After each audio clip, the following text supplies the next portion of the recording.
the holistic development of learners, this is one of the things.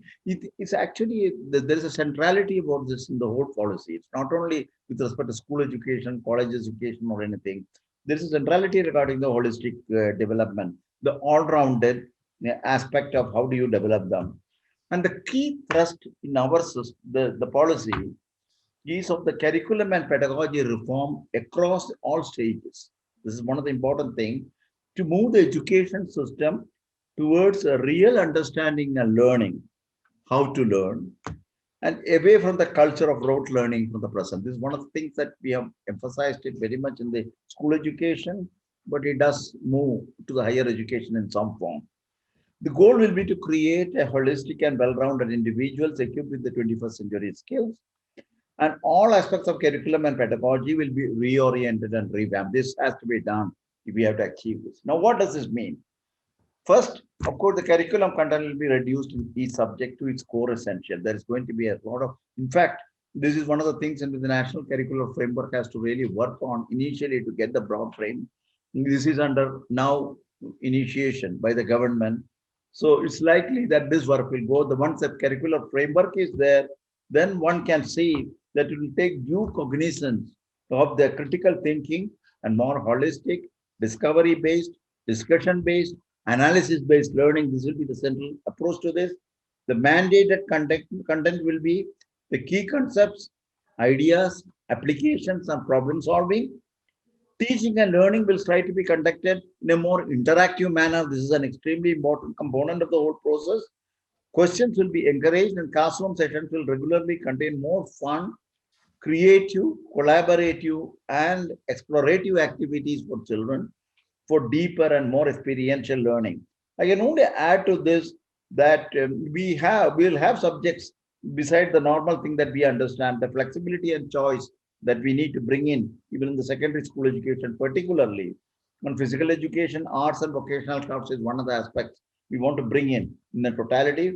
They may be free to design your own pathway to study and apply life plans. The holistic development here, one of the new distinguishing feature is the fact that we don't want to have any hard separation between curricular, extracurricular, co-curricular, or among arts and sciences, or between humanities, vocational and academic, and so on and so forth. So there is going to be an integrated way in which the student will be exposed to the knowledge base in the secondary education level. And the such subject, as I mentioned, of physical education, arts, and vocational crafts will, in addition to science, humanities, and mathematics, will be seriously incorporated throughout the school curriculum with a consideration of what is interesting and safe at each stage.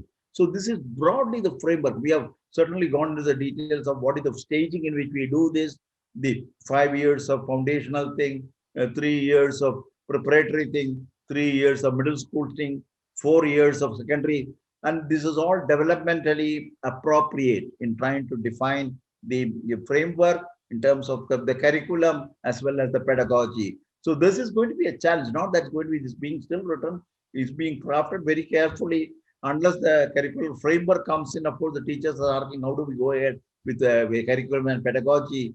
I'm sure that the original version of the policy is sufficiently detailed to get a glimpse of how you can proceed, even as you get your curricular framework and so on. So using this opportunity of the forum that you have created here, Raji, I would like to say, let us start the work on this in the way in which we have envisaged the part. There are no secrets here which can be unraveled further by means of the curricular framework and so on. And I think the veteran teachers, they know precisely once you have got a policy, how to translate it into a pedagogy. So I think the entire thing is open now. And I'm sure that today's discussion and later, you will keep this duly in the mind without unnecessary, because there are too many questions being asked. When is the curriculum framework going to come? When are we going to have a new curriculum? When are we going to have?